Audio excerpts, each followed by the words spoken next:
So the solution, we would erase this. We would show that this equals to that. We would show that that equals to something over here. And we would point out that that and that are the same thing. Consequently, we can erase the question mark, and that's equal. But this is a 300 level proof class, right? So you do not write equals question mark at the start and do stuff and then make me insert the wording for you. It's up to you. You must convince me you know what you're doing and have not assumed the point. Yes? Do you have a preference for which one you start with, or can you start with this? You can go either one. I mean, you can, I mean, this is the easy thing to get out of the way. A, B, I, J is equal to this by definition of matrix multiplication. I would make that the opening sentence, personally. And then I would say something like, consider the jth column. You know, consider this. So let me just erase this and say, just for the sake of trying to make sure I communicate to you guys, this is half of your solution. This is the other half of your solution. You want to, these are two independent thoughts that are working together to prove equality. So what's the, I mean, but this is not done yet, right? Because this is supposed to, this is the jth column. Is this is a component. This is the ijth component, right? Whatever we put over here should be a number. So I'm missing something that's important, which is parentheses and a sub I. Not a sub I, but a sub I. Yeah. In other words, this is the ith component of that column.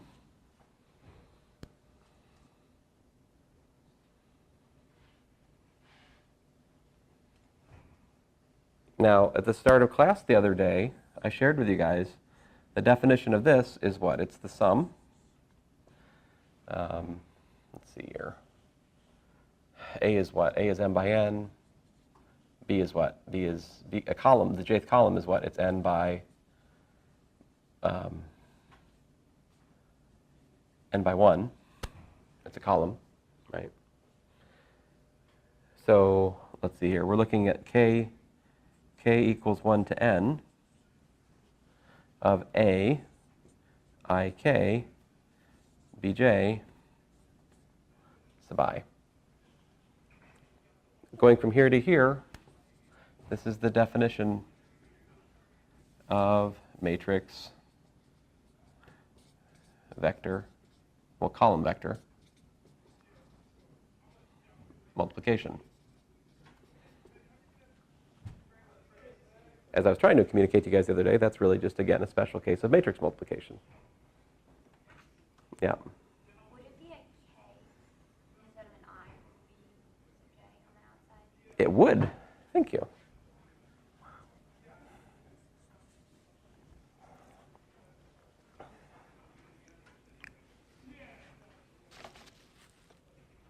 Wow. Like 11 minutes until we're done. I mean, we can finish early if you guys want to, but anyway, those nursing majors are kind of rowdy sometimes, I can tell you.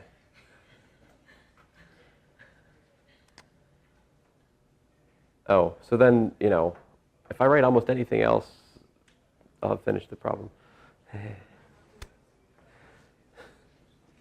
You know, what is the kth component of the, you know, what does bj actually look like? I'll actually write that out for you.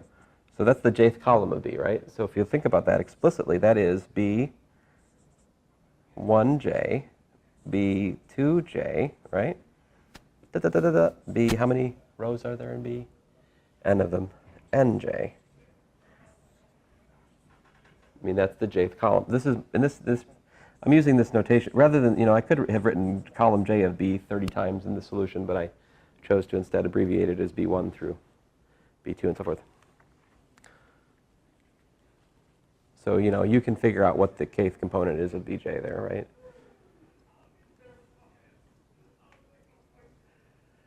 I really want to know what he's talking about. I'm going to be quiet for a second here.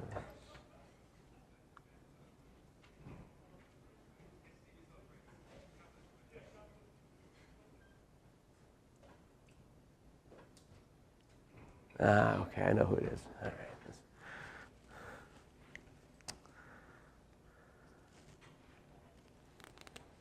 right. Okay, anyway, other questions? Yeah. No? Let me do some very easy well, not easy, but weird things.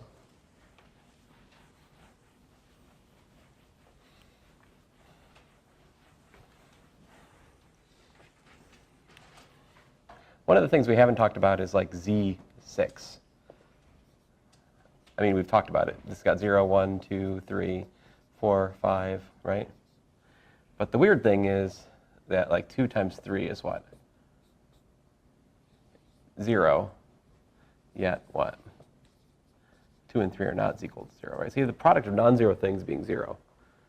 That's really quite bizarre. The objects in here that have multiplicative inverses, what are they? It turns out that if the greatest common divisor of k and 6 is equal to 1, then k inverse exists in Z6. So the numbers which have multiplicative inverses in Z6, they're just 1, 2 is out, 3 is out, 4 has got a common factor of 2, that's trouble. So just 1 and 5 have multiplicative inverses in Z6.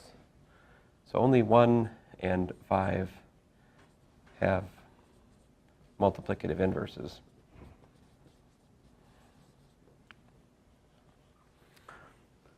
And 5 is its own inverse, right? So like 5 times 5 is what? Well, so is 1 is also its own inverse. 1 times 1 is 1. But 5 times 5 is 25, which is also equal to 1. So in some sense, you could say that 1/5 is equal to 5 in Z mod 6. But most people would be much happier if you said that the multiplicative inverse of 5 is equal to 5 in mod 6, because there's a subclass of mathematicians who forbid the use of 1/5 in Z6 because various reasons, I don't care. Anyway, I wanted to show you what's weird about this. One equation, one unknown. What does the solution set look like? My daughter is solving these right now, right, in the reals. Stuff like, I've got 3x plus 2 equals to x minus 1. You know, like one equation, one unknown. How do you solve this? You go, oh, well, that's 2x equals to minus 3, so x is equal to minus 3 halves, right? Or what's the other possibility? You have something like 3x plus 2 equals to 3x plus 1. You get 2 equals to 1, which gives you 1 equals to 0, which is no solution at all, right? So one equation, one unknown. What are your choices? One solution or no solutions? How does this work over Z mod 6? Check this out. What if I want to solve 2 times x? 2 times x equals to, I don't know, 0. So that's one equation, one unknown. What are the solutions? Yeah, I mean, the funny thing is for Z mod 6, you can just try all 6. There's only 6 to try, right? So you do 2 times 0, 0, check. 2 times 1, not equal to 0. 2 times 2, which is 4, not equal to 0. 2 times 3 equals to 0, check. 2 times 4 is equal to 2. Not, it's equal to 2, which is not equal to 0. 2 times 5 is 4, which of course is not equal to 0. So in fact, but you see already we've got 2 solutions. 1, 2. One equation, 2 solutions. This only gets worse when you consider systems of equations over Z mod 6. It's quite complicated what can happen because of the zero divisors. In contrast, if we work over a field, so Z mod of prime is a field, it's much nicer. So something like, if we work over, say, Z3, 0, 1, and 2, if I look at 2 equations and 2 unknowns, something like, well, first of all, anyway, so here's 2 equations. Suppose I had x plus y equals to 1, x minus y equals to 2 in Z3.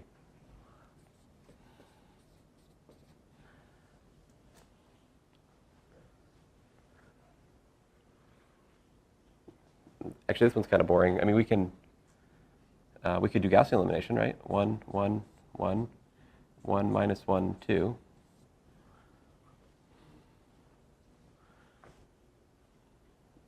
This probably isn't really not going to illustrate the thing I wanted to. But row 2 minus row 1, what does that give you? So we clear out the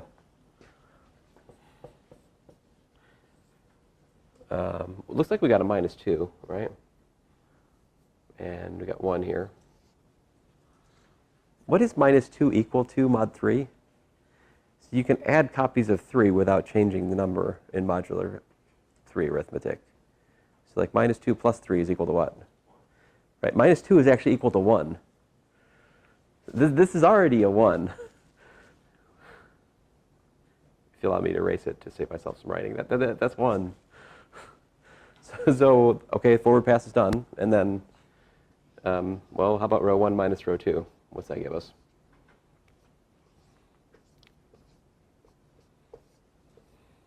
Aha, we found the unique solution. What is it? X equal to 0, y equal to 1. So what's the solution set? 0, 1.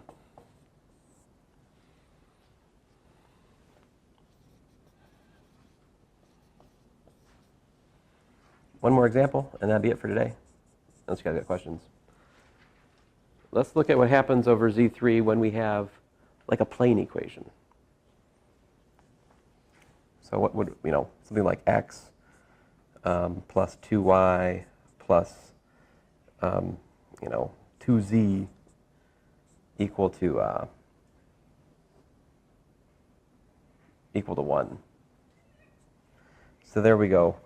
But let's say that this is over Z3.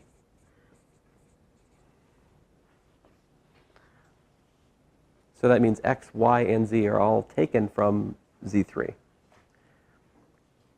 Now we don't need any kind of fancy schmancy solution technique here. We could, we can solve for one of the variables in terms of the other two, and that's all we can do, right? So we could solve for z, if you want, or we could solve for x. What do you guys want to do? X, okay. Yeah, that's the lazier thing. That's wise. So x equals to 1 minus 2y minus 2z. And so what's my solution set? 1 minus 2y minus 2z, comma y, comma z, such that y and z are what? They're in z mod 3.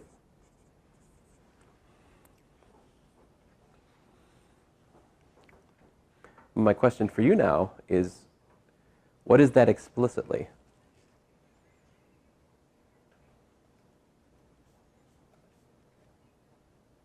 What is that explicitly? How many things are in there?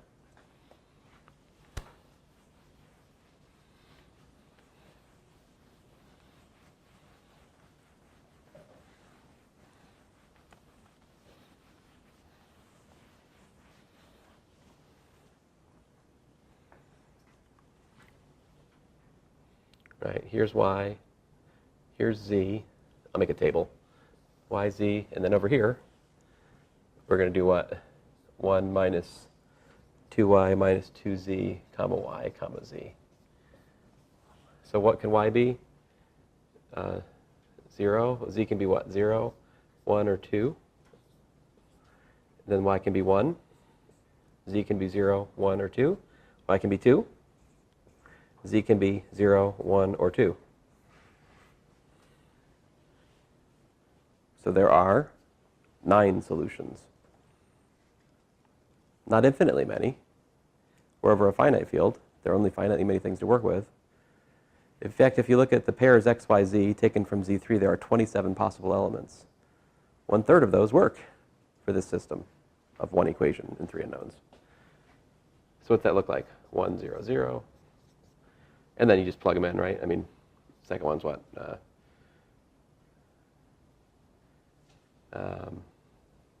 Minus 1. What was minus 1 equal to? 2, right? Yeah.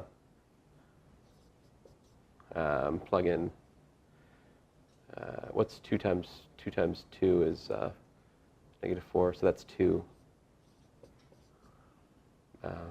2, etc. Right?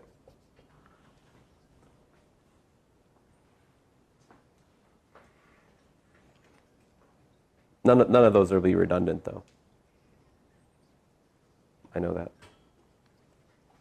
So if you're working over a finite field, you'll either have you have one solution, you have the size of the field to a power. So it's not an accident that 9 equals 3 squared. So over a finite field, you either have no solutions, 3 solutions, 9 solutions, 27 solutions, 81 solutions. If we're working over Z5, we'd either have 1 solution, 5 solutions, 25 solutions, 125 solutions, 625 solutions, and so forth. And this is how it works. If in my notes or in the somewhere in my writings you find that I say that there's either 0 solutions, 1 solution, or infinitely many solutions, that's because I'm not talking about the finite field case. I'm talking about like the infinite field case, like the rational numbers, the complex numbers, the real numbers. Over a finite field, it's a little bit more interesting. For example, Z mod 2. Okay, that's a very important finite field. Like that's all of computer science, right? 1s and 0s. All right, I shut up. Thanks, guys. Oh, I don't let me go over in here, guys. You gotta stop me.